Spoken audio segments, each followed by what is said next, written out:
Stove பற்ற வச்சு கடாயை வச்சுட்டு கடாயை நல்லா சூடேறிடுச்சு. இப்போ எண்ணெய் ஊற்றிக்கிறேன். தாளிப்புக்கு 1/2 டீஸ்பூன் சோம்பு, 1/2 ஸ்பூன் சீரகம், ஜாதி பத்திரி கொஞ்சம், பட்டை ஒரு துண்டு, அன்னாச்சிப்பூ, லவங்கம், ஏலக்காய், ஒரு பிரியாணி இலை, இது எல்லாம் வந்து எண்ணெயில் சேர்த்துக்கலாம்.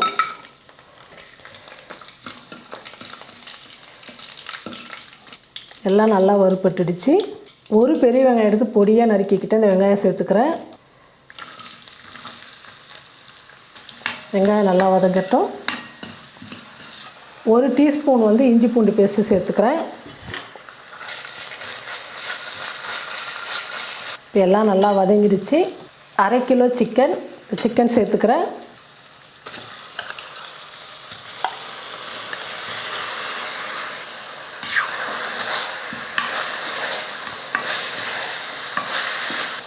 மஞ்சள் தூள் 1/4 டீஸ்பூன், உப்பு தேவையான அளவுக்கு,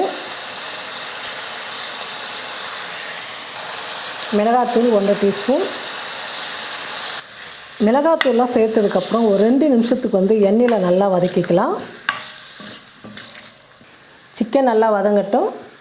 அதுக்குள்ளே நம்ம மசாலா வந்து அரைச்சிக்கலாம். ஒரு பெரிய வெங்காயம், ஒரு பெரிய தக்காளி, ஒரு 20 முந்திரி, இது எல்லாம் சேர்த்து மிக்சியில் நைஸாக அரைச்சி எடுத்துக்கலாம். பாருங்கள், சிக்கன் வந்து ஒரு 2-3 நிமிஷத்துக்கு வந்து நல்லா வதக்கிக்கிட்டோம். வெங்காயம், தக்காளி, முந்திரி வந்து மிக்சியில் நைஸாக அரைச்சி எடுத்துக்கிட்டேன். இப்போ அந்த பேஸ்ட் வந்து சேர்த்துக்கலாம். தேவையான அளவுக்கு தண்ணி ஊற்றி மிக்ஸி நல்லா அலசி ஊற்றிக்கலாம்.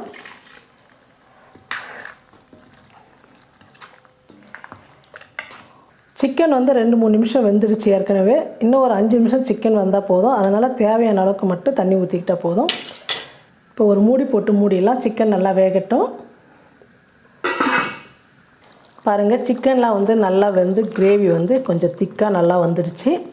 இப்போ வந்து 1/2 டீஸ்பூன் வந்து கரம் மசாலா சேர்த்துக்கிறேன். பொடியாக நறுக்கின கொத்தமல்லி கொஞ்சம் சேர்த்துக்கிறேன். எல்லாம் சேர்த்து நல்லா கலந்து விட்டுடலாம். கரம் மசாலா சேர்த்ததுக்கப்புறம் 1 நிமிஷம் கொதிக்கட்டும். பாருங்கள், சிக்கன் கிரேவி வந்து ரெடி ஆகிடுச்சு. சிக்கன் கிரேவி வந்து சப்பாத்தி, பூரி, தோசை, இட்லி, சாதம் எல்லாத்துக்குமே வந்து ரொம்ப சூப்பராக இருக்கும். நம்ம வந்து முந்திரி, வெங்காயம், தக்காளி எல்லாம் அரைச்சி ஊற்றுறதுனால இந்த கிரேவி வந்து எல்லாத்துக்குமே சாப்பிட்லாம். ரொம்ப டேஸ்ட்டாக ரொம்ப நல்லாயிருக்கும். நீங்களும் உங்கள் வீட்டில் இந்த மாதிரி சிக்கன் கிரேவி செஞ்சு பார்த்துட்டு எப்படி இருக்குன்னு சொல்லிட்டு மறக்காமல் கமெண்ட் பண்ணுங்கள், ஷேர் பண்ணுங்கள்.